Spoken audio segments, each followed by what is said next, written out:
Let me start that. Thank you very much, everybody.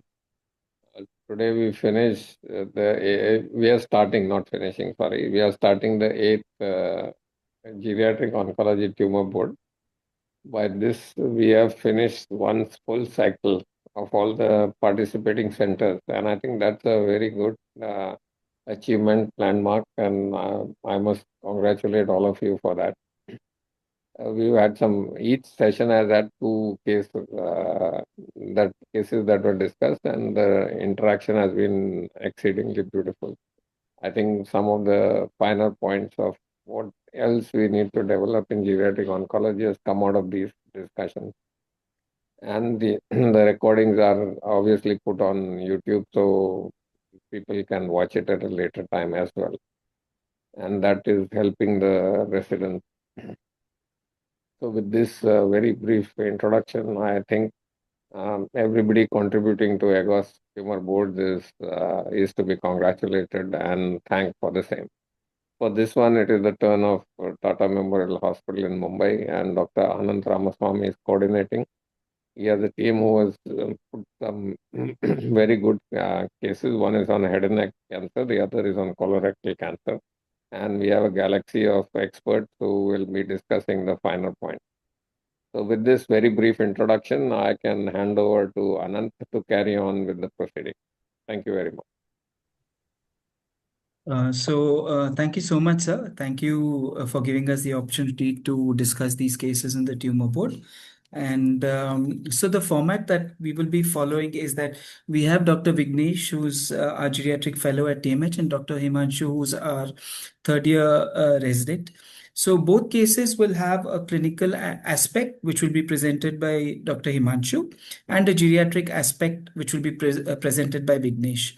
So we'll take the first case. Then we will have a discussion on the board, on the tumor board, which will be moderated by me. Then we'll go to the second case and then discuss that as well. So with that, maybe Himanshu and Vignesh, you can share your slides and start the first case. Yes, sir.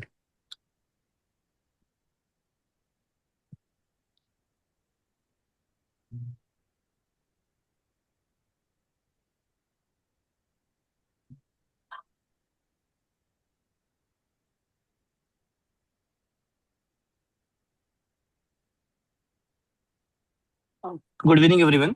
So we'll start with the first case. The clinical part will be presented by me, and the geriatric part will be presented by the Vignesh. So the first case is a 83-year female who is resident of Bihar. She's a known case of coronary artery disease and on tablet Rosocor Gold 20 mg at night. She denies the addiction, and as well as there is no family history of cancer. There is no significant past medical or surgical history. So the baseline complaints of the patient was she was complaining of a pain abdomen on and off since last 1 year. And it was associated with the bowel irregularity since last 1 year. There is no tenesmus.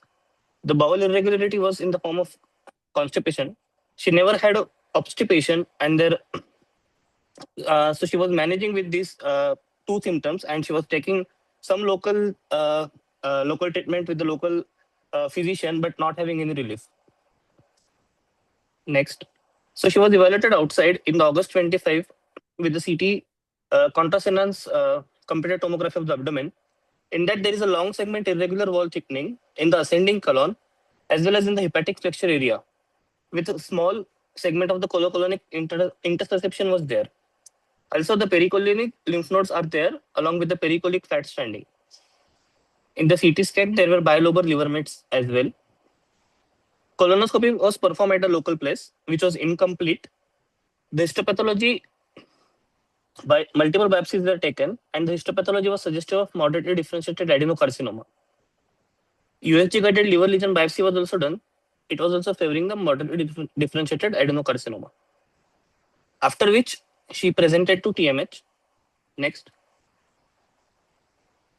So this is the CT scan. It was done outside. I have uploaded that CT scan. It is a contrast enhanced CT scan. Here we are looking at the in the contrast in the abdomen. In the liver, we can see there are bilobar liver mets. Though they are small, but they are scattered in both lobes of the liver. And as well, when we are going downside, then we are seeing that there is a thickening in the ascending colon, as well as there is a thickening in the hepatic flexure, and there is small pericolonic fat sending also we can see.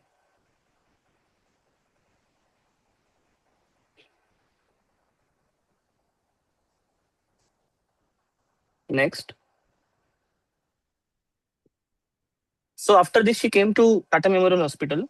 On examination, she was ECOG performance status 3. On per abdomen examination, abdomen was soft, non-tender, bowel sounds are present, and abdomen was distended. Digital rectal examination was done. It was normal. Baseline investigation, hemoglobin was 10.3. The anemia workup was positive for iron deficiency anemia. The baseline tumor markers were CA was 69 and CA 19.9 was less than 2. Creatinine was 0.69 and albumin was 3.08. AST ALT were 42 and 19 respectively. Next. So the outside blocks have been reviewed in our TMH pathology. The IHC were positive for CK19, CK20, CDX2, and they were negative for CK7. It was moderately differentiated adenocarcinoma, and it was proficient MMR. The multidisciplinary discussion was done. As the patient was not in obstruction, it was planned for the palliative chemotherapy. Now the geriatric part will be presented.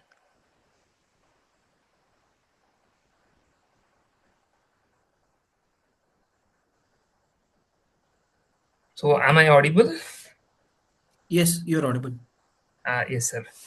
So coming to the geriatric part, we initially performed a G8 screening tool, which is basically a tool which we perform on every elderly cancer patients, whether they need to undergo a full comprehensive geriatric assessment. G8 score of 14 or less than 14 suggests that patient has to undergo a full comprehensive geriatric assessment. This patient had a geriatric score of 7.5, which indicates the patient has to undergo a comprehensive geriatric assessment. So this is the comprehensive geriatric assessment, and the domains we assess are function, cognition, nutrition, comorbidity, polypharmacy, and social support. Coming to the functional status, the patient's ADL was 6/6 and IADL was 5/8. Patient had a tug of 13.55 seconds. So the patient had an impairment in IADL and patient had increased risk of fall, subjecting to tug of 13.55. Patient's cognition was assessed. Since the patient was illiterate, HMSC was performed and HMSC score of 26/31 was seen, which implies that cognition is intact. Geriatric depression scale was administered. Score of 12 was obtained, and a generalized anxiety disorder score of 4 was obtained, which implies that patient had severe GDS of 12 implies that patient had severe depression. Coming to the assessment of nutrition, patient BMI was 20.5, which was normal, and MNA was 14.5, which indicates the patient was severely malnourished. Patient's comorbidity index was assessed using Charlson Comorbidity Index. Patient had a history of acute coronary syndrome, which accounts for 1. And patient is currently on drugs like aspirin, rosuvastatin, clopidogrel, and nicorandil. So we went on to check the drug-drug interaction. Patient had a risk category C interaction. Aspirin and clopidogrel, when combined together, they had the risk of increased risk of bleeding. And aspirin, when combined with nicorandil, it increases the risk of GI damage. Clopidogrel increases the plasma concentration of rosuvastatin, which leads to rosuvastatin toxicities like myalgia. And assessing their social support, patient lives with son, and good son gives a good support, but they have a limited financial resource. So the verdict of CGA was patient was frail in geriatric non-oncological domains of nutrition, function, falls, fatigue, and psychology. So the intervention what we gave was regarding function. PT referral, physiotherapy referral was given for fall risk assessment and in view of increased fatigue, and occupational therapy reference was given for improving the instrumental activities of daily living. Since the patient had high fall risk, fall proofing of home was advised by the OT team. Coming to cognition, since the patient was suffering from severe depression, an urgent psycho-oncologist reference was sought. And since the son is the only caregiver education to prevent the caregiver stress, burnout, and support was given. And a special mention was given to the psycho-oncology and psychiatry team regarding usage of sedating drugs, since the patient had the risk of fall. Coming to the nutrition aspect, Since the patient was severely malnourished, dietitian reference was sought, in which they have advised high energy, energy dense oral nutritional supplements, and they asked to maintain a daily intake chart and weekly weights. We suggested to consider megestrol to improve our appetite and correct micronutrient deficiencies. So provisional plan we obtained from the medical oncology team, like what chemo they are going to start, and they told Folfox and Bevacizumab may be started. So since the Bevacizumab have the increased risk of causing hypertension, we told the medical team, like general physician team, to stabilize BP before starting Bevacizumab. And since patient had acute coronary syndrome long back, and the patient is on dual antiplatelet therapy for a long time, we asked them to reconsider the medication to stop aspirin, since aspirin had multiple interactions with all the other drugs. So we gave a suggestion to de-prescribe aspirin. And supportive care, flu and pneumococcal vaccination was advised as a part of CGA. Since the patient is already PS3, the chances of deterioration during chemotherapy was high. So early palliative care referral was suggested. Home and nursing physio referrals was advised. The patient goal of treatment was documented, whether the patient wants improved quality of life or complete cure, and surrogate decision maker was decided. Next, we perform the CARC score on every patient, chemotherapy related toxicity.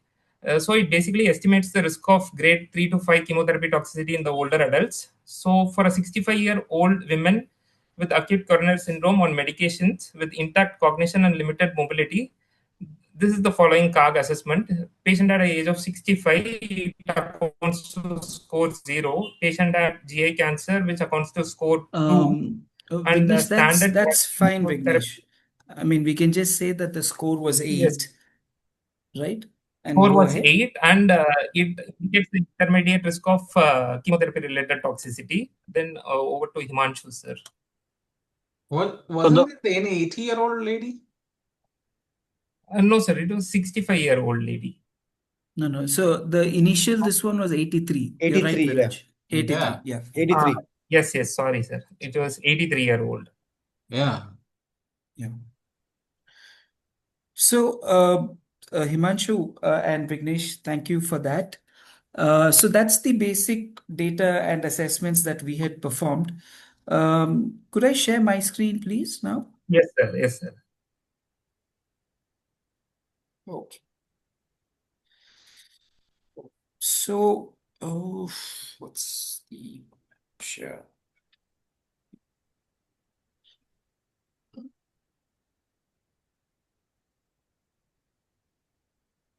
Okay. So, I mean, because I have 9 panelists, what I've done is I've tried to divide it into team 1 and team 2. And so we have Ankit, Dr. Prem, Viraj, and Dr. Tilak on the first one. And primarily for this case, I'll be taking their inputs, but anyone from team 2, feel free to just jump in whenever you want to. So I'll start with maybe Viraj, because from what I understand, Viraj, I mean, you don't have access to a geriatric assessment, right? And you largely go by what we all do, which is eyeballing and blood work. So this patient is in front of you. She's 83 years. So let's say she was PS1 and the other situation is PS2 or 3. Where do you feel that the GA would have helped you more, if at all it would have helped you in planning treatment? So I don't use GA, you're right. In PS1, that's where definitely I want to do a GA, because I'm really tempted to go all guns, like in this case, Fox Bev, because performance status can be tricky sometimes, 75 plus. PS2, PS3, straightforward eyeballing method, we're anyways going to do cap bev or cape or just best supportive care. And that's where geriatric assessment is not thought highly for in my protocol. But PS1, PS01, these are the tricky ones, because you can get it wrong, and that's where this scoring should help us a lot. Okay. So just let's say that for this particular patient, for discussion's sake, was PS2, and you didn't have access to a GA, what would your go-to regimen be? Let's not say PS3, PS2. I know I wouldn't have done Fofox Bev for sure. Fair Cap enough. Bev at best. Um, PS1, 2, again, it's very difficult to assess 1 and 2. You have to sit at least 10-15 minutes to get actual, because in activities of daily living is what you ask. Instrumental activities, it takes a long time. Sometimes they don't answer properly unless you do it Sure. formally score it. So Cap Bev is what I would have gone with. Yeah. And if this I was kind of, left-sided, I would have been tempted. I have several left-sided elderly people sure. who do anti-EGFR only or just anti-EGFR plus fluoropyrimidine. Yeah, fair point. So this is just one of our older papers where clearly eyeballing is not a good idea. I mean, the ECOG PS, which is so highly rated by all of us, is not good for PS 0, 1, or 2. So, we in at least in older patients, and this was our study in patients above 65, not 60 at that time, you know,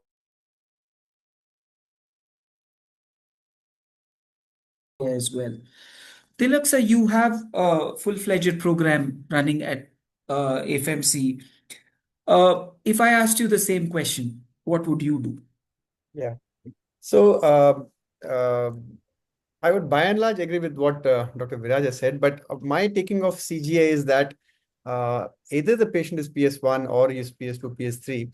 What happens is once you have a genetic assessment at the baseline, and when you start the treatment and there is a change in the patient's condition, there is always something to compare with. So I would suggest that a good geriatric assessment at any stage to start the treatment is beneficial because that becomes the baseline.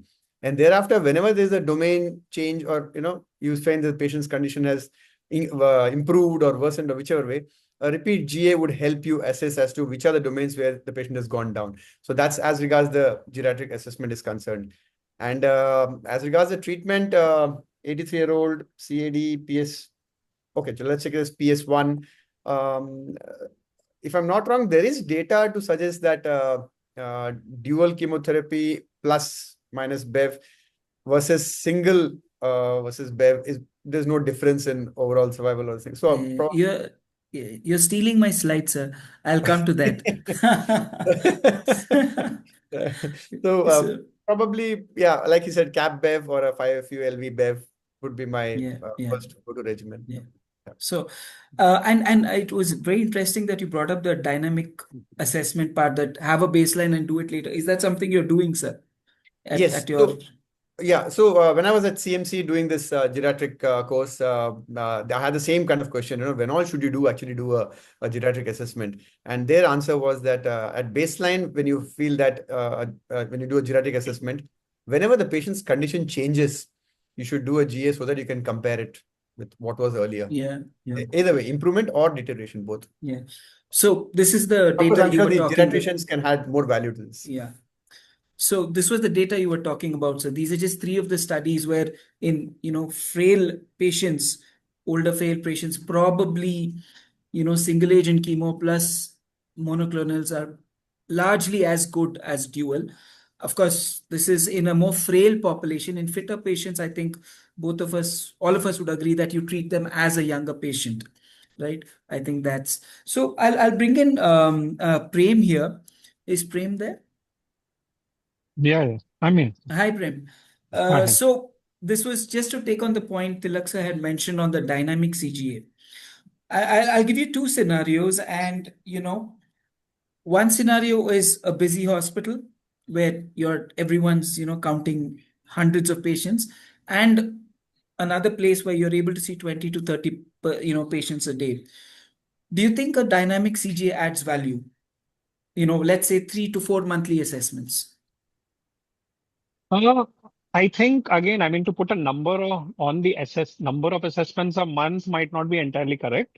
It would be case to case basis purely because an older adult will be different. But yeah, in a busy setting, I would say that you should absolutely do a screening and at least filter out people who will benefit from a geriatric assessment. I mean, there is enough research to say that if you're not doing a geriatric assessment, then you're actually taking away something from the older adult, a right of actually us knowing them better for treating their condition, in this case, of course, oncology. And of course, in a setting wherein 20 to 30, I mean, definitely, I think more frequently. But again, it's about not just doing the assessments, it's about when you do it, and secondly, what you do with it. I mean, so I think the interventions matter more than even the assessments, because ultimately, I mean, just doing an assessment at baseline and then doing it again when you meet them, maybe again when there is a change, is not going to be enough. In fact, if there is improvements as well, and that is what gives us the confidence of maybe even treating. Like in my case, what has happened is a 85-year-old who had multiple comorbidities with CA breast. There was a doubt, but throughout the chemotherapy, she was actually doing her everyday work. So baseline, she had multiple comorbidities, but she was not frail. So the CG actually gave the oncologist also and as a team us confidence that no, we should not take it as an age or just maybe an eyeballing thinking no, it's because an 87-year-old we shouldn't do things. So I think Right. dynamic CG absolutely works. We have to understand when to do it. Overdoing doesn't help as well. And underdoing and loss to follow up actually is worse because ultimately you will not be able to know how the person is at Yeah, home. yeah.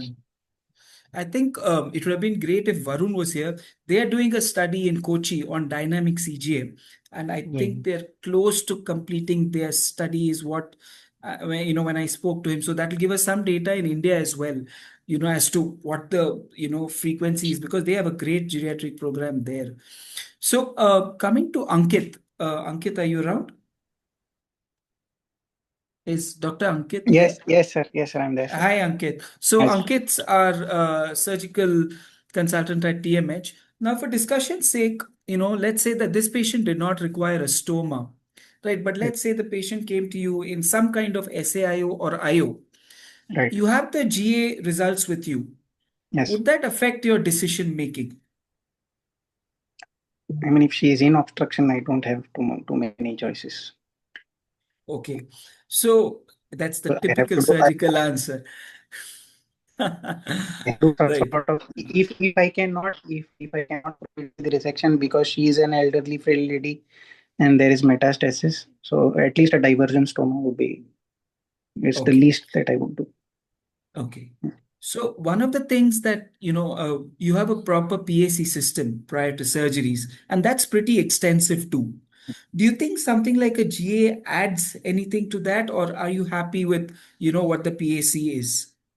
So for elderly patients who have comorbidities or on antiplatelets and all, we do a high risk assessment with the anesthesia team so that we can assess what is the perioperative risk for any cardiac event or perioperative mortality.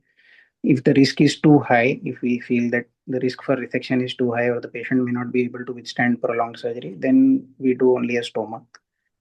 And otherwise, we can go for a resection.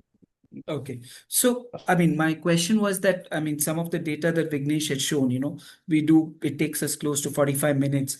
Do you think that this kinds of adds on to a PAC, or, what, PAC is the gold standard, let's go with it?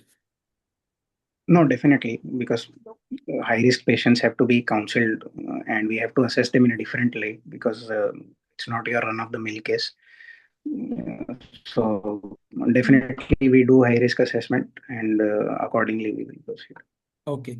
And this patient was frail, at least assessed by the medical oncologists and the geriatricians. Would you be tempted to say, let's not do a surgery? Maybe a SEMS would work? Would this So kind of assessment help you in that regard? for this patient, the lesion is in the ascending colon. It's in the ascending colon and it's intersusception. Sometimes just by colonoscopy also you can reduce the intersusception. Sometimes SEMS usually we place for left-sided or for stricturous transverse colon growths. Ascending colon SEMS is difficult to place, but sometimes via colonoscopy you can reduce the intersusception. However, in this patient, when you review the CT scan, apart from the growth and the intersuscepted specimen, there is no proximal small bowel dilatation, and the clinical assessment also states that there is no bowel distension or nausea vomiting. So this patient definitely does not warrant any emergency surgery. We can probably delay Sure. it. Makes sense. Makes sense. Last one on this one, and this is for you, Prem. I mean, you had spoken of the GA and the dynamic CGA, assuming that you do a baseline assessment, how often do you see reversal of deficits? I mean, 3-4 months of good treatment, holistic care. How often do you see that, the initial frailty score was high, patient had 5 to 6 domain deficits, and now maybe it's 2 to 3. How often do you see that?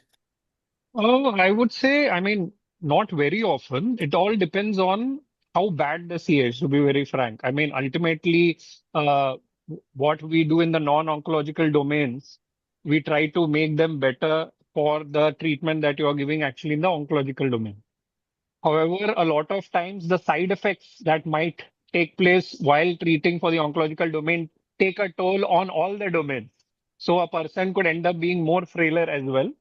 However, as I said, I already quoted one example.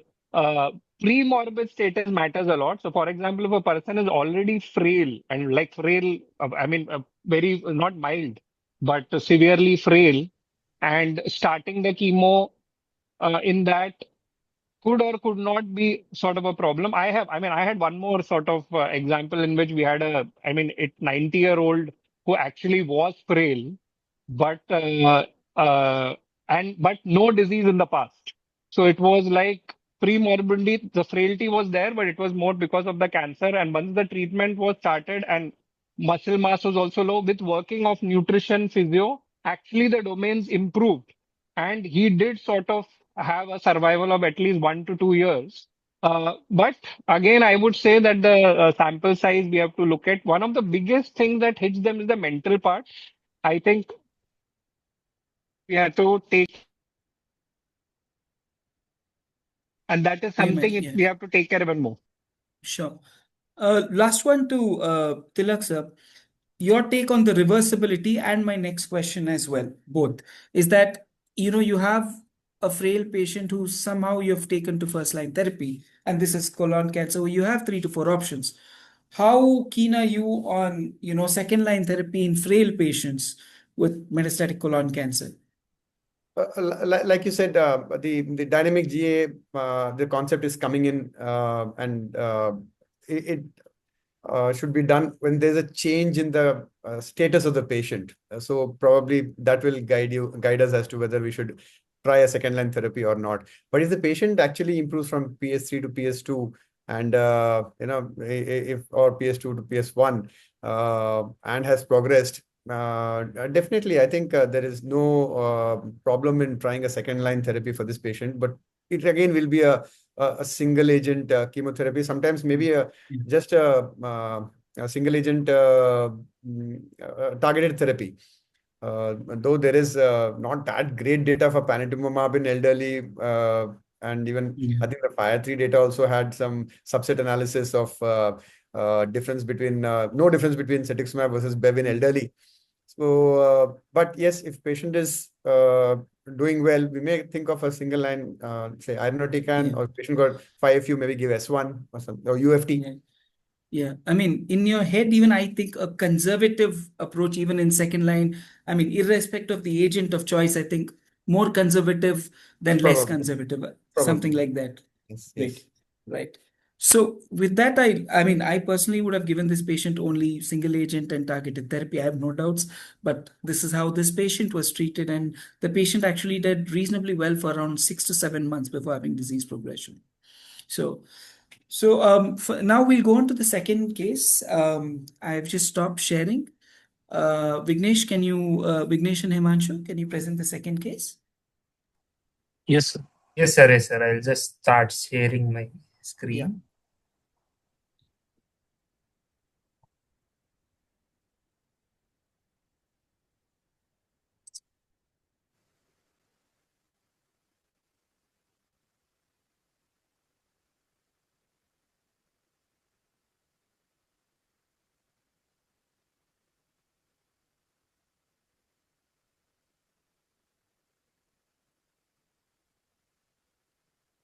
Yeah, go ahead, Himanshu.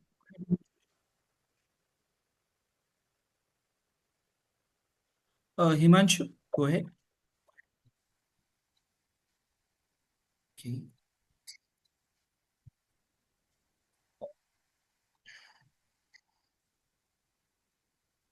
Vignesh, maybe you can start off because I can't hear Himanshu at all. Hello?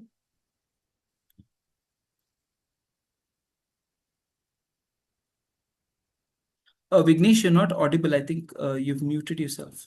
Vignesh, Himanshu. Sir, audible, sir, now? Yes.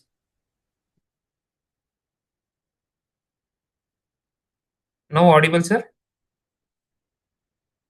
You're audible, Vignesh. Yes. I'll start, sir.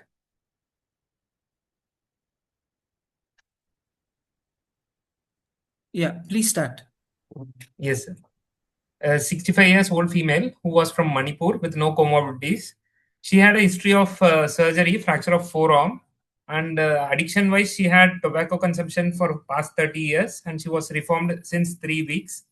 She denies any drug and food allergy. Next, the baseline complaints were the patient had a growth over right buccal mucosa since 2 months, and patient had difficulty in opening mouth since 3 to 4 weeks. Next, patient came to TMH. He was PS1, and mouth opening was less than 1 finger breadth. Oral cavity, she had a 3 x 3 centimeter ulceroproliferative growth involving the right buccal mucosa, extending towards the retromolar trigone. And detailed examination was limited due to the trismus. And in cheek, she had a 5 x 5 centimeter hard indurated lesion extending up to zygoma, overlying skin was mobile, and no palpable lymph node in the neck was felt. Next, her labs, where she had a hemoglobin of 12.1, platelet of 1,43,000, and creatinine of 0.59. Her DTPA was 99. Basically, labs were okay. And the location of the tumor was in right buccal mucosa. And this was the picture seen.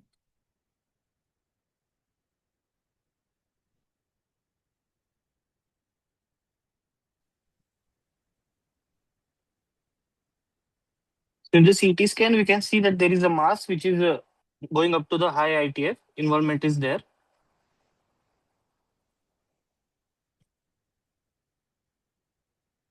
In the lung window is normal. There are no pulmonary nodules. Okay, sir. Himanshu, sir, the previous slide, would you like to comment something?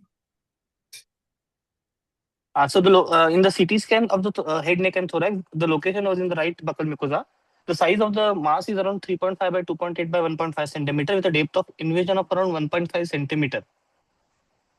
The mass is involving the masticator space, masseter muscle, infratemporal fossa, and the mass is reaching up to the high ITF.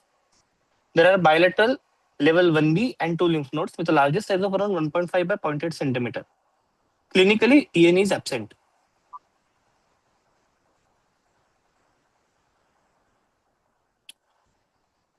And the right buccal mucosa biopsy, punch biopsy we have done, and it is suggestive of well-differentiated adenocarcinoma. Yeah, just a correction there. It's a squamous cell cancer. Yeah. I know you're a little biased towards GI cancer. It's okay. Okay, sir. Now, coming to the geriatric part, again, G8 screening tool was administered. Score of 11 was obtained. Since it was less than 14, we went on to do comprehensive geriatric assessment. Patient Rockwood CFS was performed, Rockwood Clinical Frailty Scale. Score of 3 was obtained. Patient was relatively fit but vulnerable.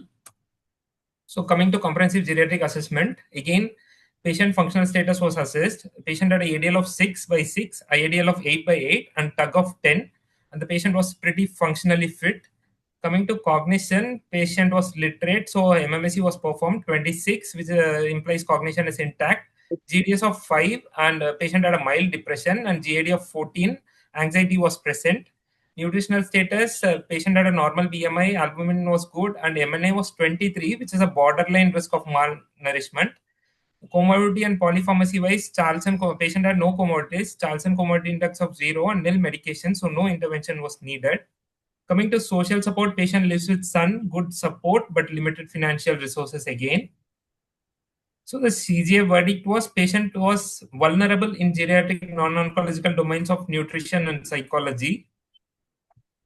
Again, the interventions what we performed was, since the patient had trismus, we addressed the patients to PT and OT for jaw stretching exercises. Since the patient was pretty functionally fit, we want to maintain the mobility and independence, so we addressed to PT to give some exercises, everything.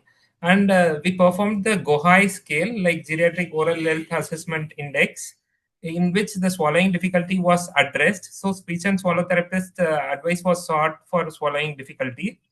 Coming to cognition and psychosocial, patient had a mild depression, so psycho-oncologist evaluation was advised, and for the depression and anxiety management, in which they told CBT based intervention, cognitive behavioral therapy based interventions, and psychoeducation and caregiver support was advised.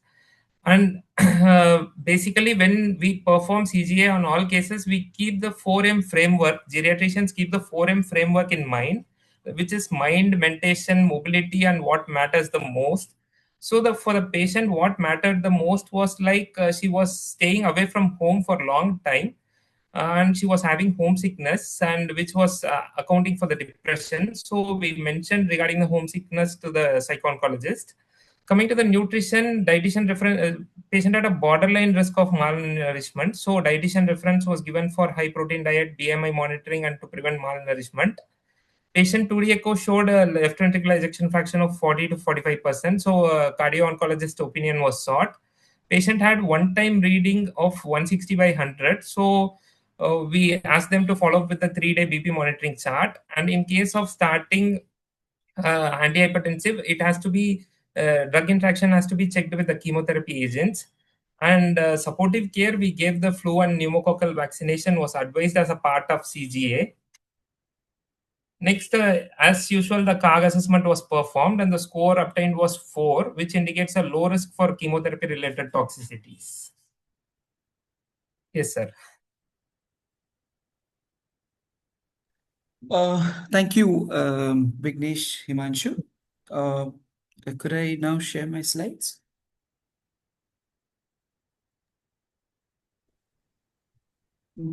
Okay. Vignesh, can I share now? Yes, sir. Yes, sir. I'll stop sharing. Yeah. Yes, sir. Stop. Great.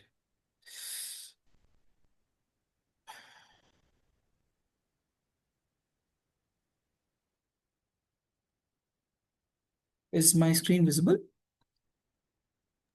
Yes, sir. Great. So over to, team 2. I hope all of you are still there. That is Dr. Shiva, Dr. Anupa, Dr. Vivek, Dr. Minit, and Dr. Jose. So, and I'll maybe start with Dr. Jose. Just on a basic eyeballing, let's say you don't have, the access to a GA. Would you consider this patient fitter than the first patient, just as a gross eyeballing? Yes, compared to the first patient, I feel compared to that nutrition and psychological status, I feel the patient is a bit fitter and she's fit for looking good for chemotherapy also as a neoadjuvant option compared to the first case. Great. So, prior to the whole, at least us being exposed to geriatric oncology, a lot of us would just go with this, saying that, organ function's good, PS is good.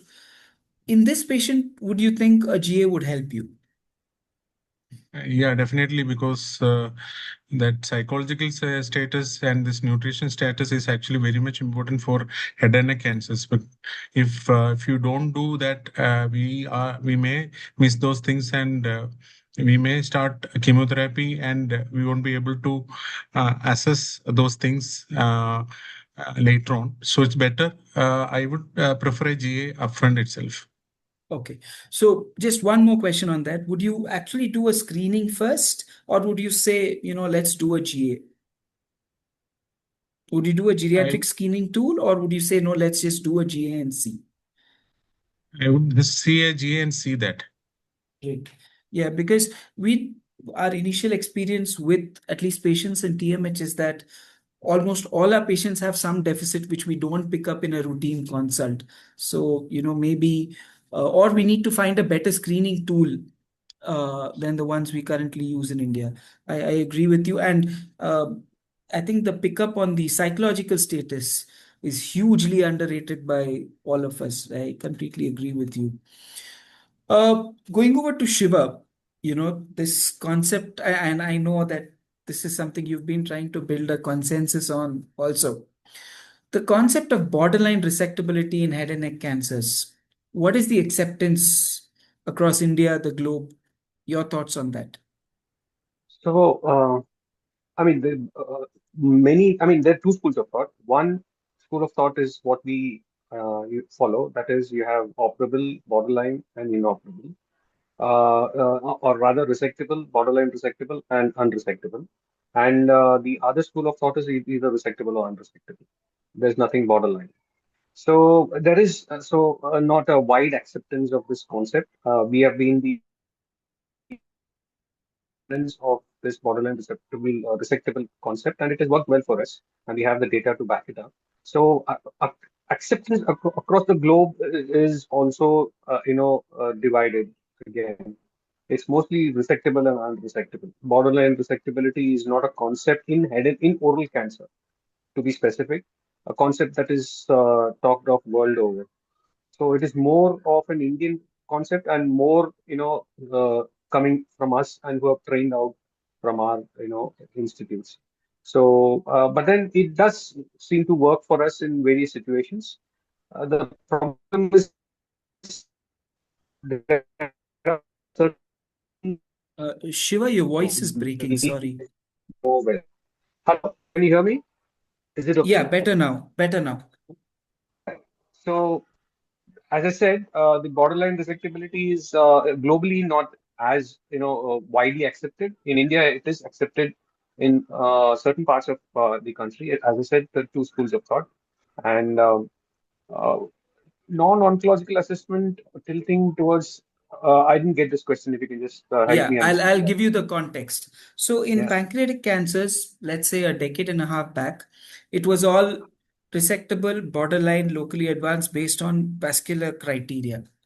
The Correct. Japs came up with the concept that, it's not just radiology, it's going to be the ECOG PS, it is going to be the CA19. So they added the biological and those factors. So would Right. those kind of factors come into play when you take these decisions on operability? Absolutely. So that's when in surgery you have what is known as resectability and operability. Resectability is the criteria of, varies from surgeon to surgeon. Resectability may vary. What I can go in, operate, and come out with an R0 resection. So that's how we have described the borderline resectability. The operability is based on fitness for general anesthesia, fitness for enduring the treatment, and all of that. So that is a different concept. So yes, so if we probably we are falling short here in the sense that we're not we as what Ankit said in the previous case, we do various evaluations, but in bits and pieces. We have IS JC. We do send to nutritional clinic. We have a concept of rehabilitation in most of the oral cancer patients, which covers all of this. But it's all not done in a systematic fashion, like how we would want to do it. There are various reasons to that. So yes, going forward, I think these things will definitely add to deciding how we treat our patients. Great. So I'll bring in, taking this point further, and this is, how maybe you and Minit would discuss this in a JC. To you, Minit, I mean, this patient comes to you, let's say, Yes. and is frailer than what we have shown here. Let's say there were 4 to 5 deficits. He's still PS1, but there are 4 to 5 deficits. You're not sure of operability. Would you consider definitive CTRT in this patient, and would the GA guide you on that? I'll take your opinion first and then go back to Shiva. Yes, sir. So, so what I would like to start off with saying is that we practice and do perform a screening and a comprehensive geriatric assessment for all patients who are over and above 60. What I feel is that a superficial eyeballing is not just enough in today's day and age. There are a number of domains we end up missing out. And what the issue happens is when once the chemotherapy induced toxicity start developing, especially in the neoadjuvant setting, we realize, oh, this is what we missed. Oh, this is what we could have done. So especially in this case, so two of the things. So apart from the social and the financial, A simple thing like a blood pressure and the ejection fraction is something, if we wouldn't have looked at, then we would have started off with cisplatin, probably cisplatin based chemotherapy, uh, considering the patient to be more frail. So we all know that we use oral metronomic chemotherapy, but what is important to know is that there are 3 drugs, and 2 out of the 3 drugs are renal toxic. So if we don't look at the simple thing like a blood pressure, so 160/100, probably we would have missed it out. But what the repercussions would have been is that a patient with a chronically elevated blood pressure probably would have compromised kidney functions as well. We wouldn't have done probably a DTP, a GFR, because universally a normal creat would have been okay to start, but then we would definitely push for that. And there are 2 drugs, methotrexate and celecoxib, which probably would further impair the renal functions. And considering the age, so this patient probably does not have toxicities, comorbidities, but if a patient would have comorbidities, there would have been significant interaction, because in the triple OMCT there are already 3 drugs being given. So definitely polypharmacy and a lot of interactions would have taken place. Coming back to how I would treat this patient, I think the volumes of the disease, considering T4B and N2C, would be too much for a definitive CTRT. Definitely would have started off with some form of systemic therapy and added on immunotherapy, doing excellently well. Now, coming to the choice of what therapy I would use, I'll come to probably, that minute. yeah, I'll yes, come to the yes, treatment. yes, yes, I wanted to get Shiva's thoughts on this. yes. Do you also agree that the volumes appear too big? Yeah, it does in this. But what was sort of deceiving was before I saw the CT scan is that the volumes which were saying like 3.5 centimeter into 2.3 sort of centimeters. That sort of I thought it was not that extensive, but then looking at the scans, it was going into the anterior high ITF. And yes, we would consider this borderline resectable for various reasons. And uh, yes, it will be difficult, to go ahead with upfront surgery for this patient.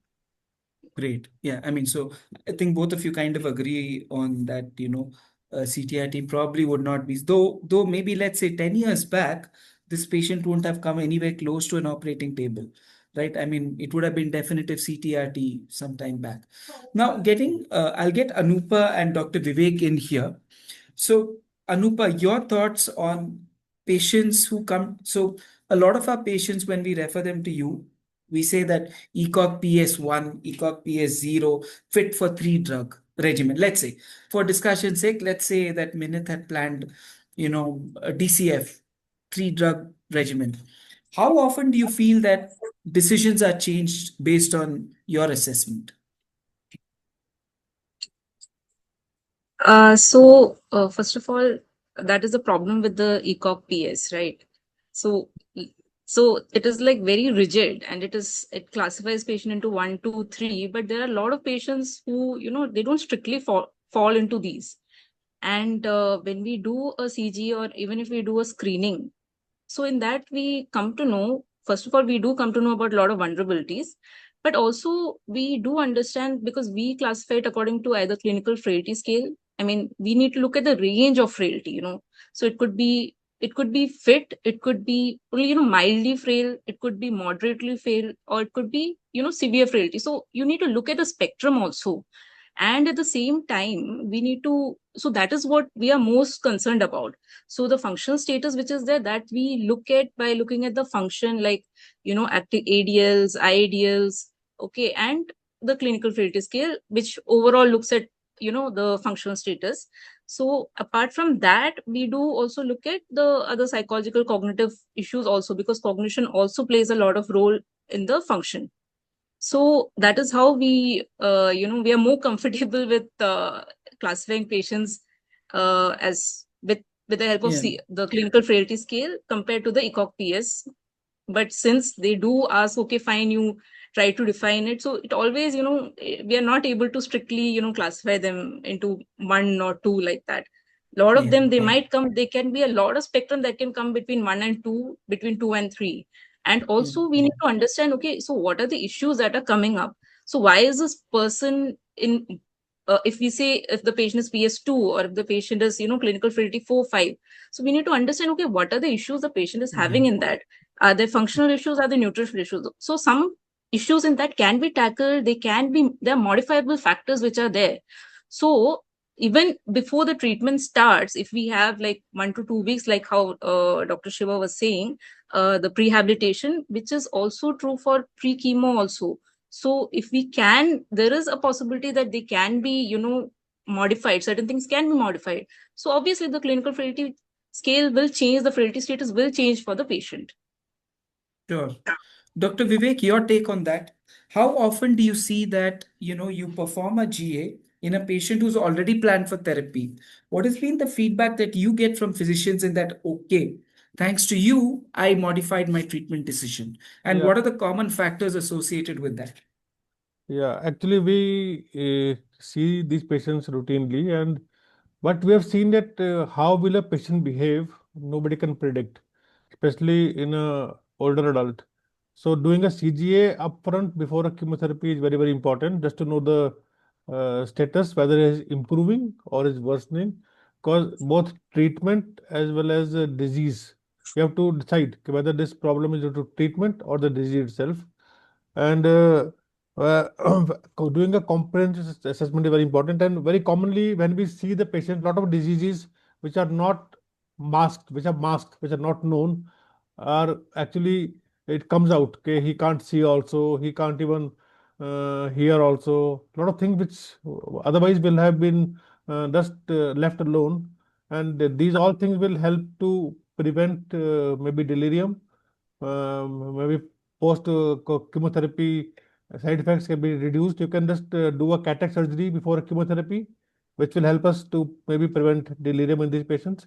And and a lot of time they will have some side effects which may not be caught, but with the comprehensive assessment, we can at least make out, okay, these are the effects. And if patient is frail, we can easily start with a lower dose, see how does he do in with the lower dose. If he's tolerating well, then we can give a full therapy. Yeah. So, I mean, if you had to put a number on it, Dr. Vivek, how often do you think treatment decisions are modified based on a GA in your hospital and clinic? A rough number. Maybe just 15%, 10 to 15%, not much, not more than that. Okay. Anupa, your thoughts on that? We have actually seen that how much decisions are changed after a GA. So I think quite a lot. I think around 25 to 30% of the decisions had changed after doing a GA. So, and it could be either the dose intensification has also happened, or it could be the other way. Reduction has also happened. So again, it directly depends on the patient's condition. So, I mean, that's a great point you brought out. It depends Sorry. upon the place also, because in TMC you will be seeing much more complicated cases, referred cases. So whereas we may be seeing a slightly not so we see a army crowd or veterans crowd which are relatively slightly fitter, or so that may be the reason. But Sure. definitely TMC will have a much more load and much more complex patients to see. If I can just add So- one point, Anant sir. Yeah, Minit. So what I can say is that looking at the GA, I've been quite liberal in dose reduction, and I can say that the numbers are not just 20, 25%. I think I've been in around 40 to 45% of patients have changed my decision, because most of these patients come with an ECOG PS1. So like blanket statement, most of them would be an ECOG PS 0 and 1, but I can still say that almost 40% of these patients do have treatment modifications, most likely reductions, and I've been quite liberal in doing dose reductions for these patients, because I believe that maintaining an RDI is more important, and getting these patients up on the table is more important than going full up 100% for a multi-drug regimen. Sure. Yeah, Shiva, go ahead. Yeah, so the thing is, yeah, I do understand great points made about the how GA, influences the treatment, whether dose reduction or intensification also sometimes. But as far as surgery is concerned, I have to do the same surgery at the end of the day. And but where it actually, probably would help is in areas where sometimes in the post-operative period, we see a lot of patients, sort of developing deliriums and all that, especially in the recovery in day 1 to day 3, right? And also they behave, we expect that patient would have sort of had a very smooth recovery during their hospitalization, but then they have a stormy post-operative period. So maybe in such situations, I don't have numbers to this, but we would see this in around 5% of the cases. This is just a ballpark figure. And usually we see it in patients around 70 plus. And as the age increases, we tend to see this issue more often. So I think we need to adopt this often. But the point being that most of our patients wait for surgery. We can, triage these patients and try to get this done. But then how much of it can be done by, should we refer it to some, what is the, the logistics of it? How much will some, the referral point be burdened by this? If we start referring patients often, would that be an issue is, sort of my concern. Sure. So we'd be more than happy to take all your patients, Shiva. No problem. No, I'm for it. I just want to, have a sort of a Yeah, pathway fair enough. established so Yeah, that, yeah. everything goes well. Sure. Quick, this one to Minit. You have to pick treatment one line. What would you treat this patient with NACT? So, okay, it would go for others. So there are a number of biological I and kind of knew that you would say that. Okay, go ahead. No, so it's both from the biological aspect and from the patient-related aspect, and it's what we've seen in the clinic. So if you would ask me a few years ago, it would have been DCF, and that has been the standard, and the DCF versus DC has come from TMH itself. But considering or looking at the efficacy and survival data, and even the pathological responses data from the Taxol Platinum OMCT, it's a very upcoming and promising regimen. So today, the trends have tilted towards adding OMCT as a part of the chemo backbone, and the favor for DCF has gone down. So, looking from the patient perspective, yes, she is elderly. Yes, she has 40% of ejection fraction. Yes, she has uncontrolled BP. All of these factors would definitely tilt it away from a DCF towards an OMCT based regimen. Yes, for pembrolizumab, yes, definitely patient is eligible, but I think Shiva sir would not be happy if I don't downstage the patient and give it to him for surgery. That's the primary reason the patient has been referred for neoadjuvant therapy. So not too much for a pembrolizumab if it's a borderline resectable, but definitely yes in a resectable case. So my choice would be a chemo backbone containing OMCT, but few years down the line, it would have been DCF. Fair enough. I think that's a nuanced answer there, that probably you have more than one option. I think the Paclitaxel OMCT data is quite nice that you guys are coming up with. Great. Shiva, I mean, this is something I ask all surgeons. You've seen the PAC, you've seen the GA, and you probably say you want to refer more patients. So would you say it's complementary, or, one is better than the other? No, I wouldn't say one is better than the other. I think they're complementary to each other. I think maybe a GA will help us pick certain things which is probably missed out on a PAC. And definitely PAC is a must because not all aspects that we look at in PAC will be covered in geriatric assessment. So I think it will be only complementary, and there's no competition here. Fair. Yeah. So I think, and there's no harm to the patient done as well, except for the extra time that would be spent.